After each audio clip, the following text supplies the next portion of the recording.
अहिले चाहिँ हामी चाहिँ यो हाम्रो नेपाली प्राकृतिक ढुङ्गाको काम गरेको ठाउँमा आएको छौँ। यो चाहिँ अहिले फाइनल फिनिसिङ भइसक्यो।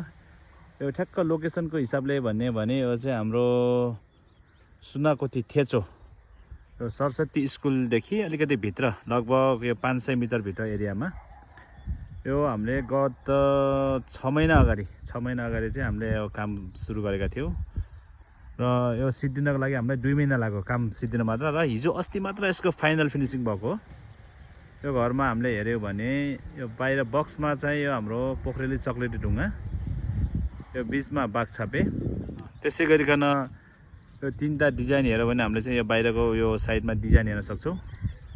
र यसमा चाहिँ यो घरमा सम्पूर्ण यो घरको घरधनी आदरणीय दाजुले चाहिँ रवि दाजुले चाहिँ सबैतिर अरू मान्छेले अरू विभिन्न खालको विदेशी सामानहरू प्रयोग गर्छन् भने म चाहिँ यो स्वदेशी सामान नै प्रयोग गर्छु।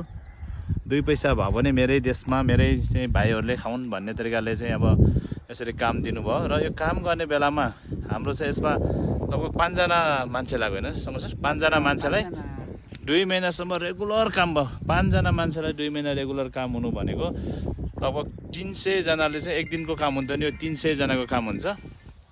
300 जना मान्छेले चाहिँ काम पाउनु भनेको यो चान्चुने कुरा होइन।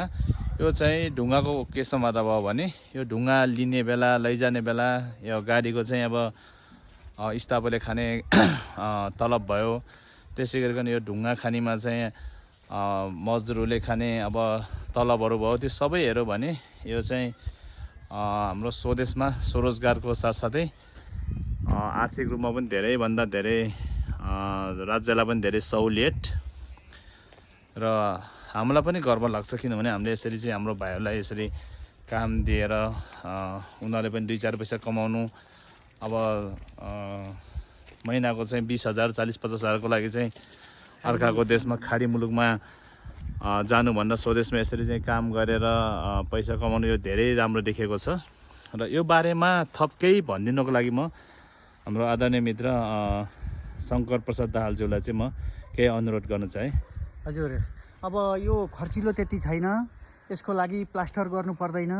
इँटाको वाल लगाइसकेपछि हाम्रो वाल बाहिर ट्याक्क सिधा डाइरेक्ट ढुङ्गा लगाउन मिल्छ। त्यसो गर्दाखेरि ढुङ्गा झर्ने सम्भावना पनि हुँदैन र फिनिसिङ पनि एकदमै राम्रो लुक्समा आउँछ र अर्को कुरो महँगो पनि पर्दैन।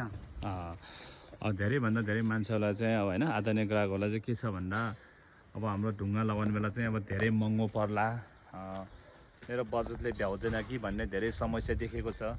त्यस्तो होइन। अहिले चाहिँ हाम्रो यो यदि घरमा जति प्लास्टर गर्न लाग्ने सिमेन्ट बालुवा हुन्छ त्यो सिमेन्ट बालुवाले चाहिँ ढुङ्गा तास्न पुग्छ भने हामीले एकचोटि यसरी ढुङ्गा लगाइसक्यौँ भने कहिले पनि हामीले चाहिँ अर्को कलर गर्नु पर्दैन।